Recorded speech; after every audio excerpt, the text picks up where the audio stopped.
Köszönjük szépen ezt a fantasztikus tapsot. A Jóisten megáldott bennünket csodálatos idővel, és minden olyannal, ami ehhez a fantasztikus előadáshoz kellett.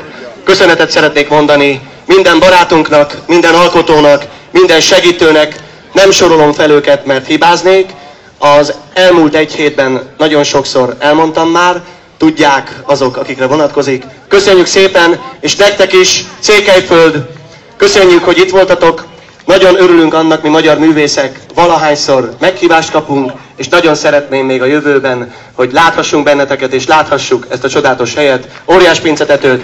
Hajrá Magyarország, hajrá Székelyföld, és most pedig énekeljük el közösen a Székely himnuszt!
Viszontlátásra, és sziasztok!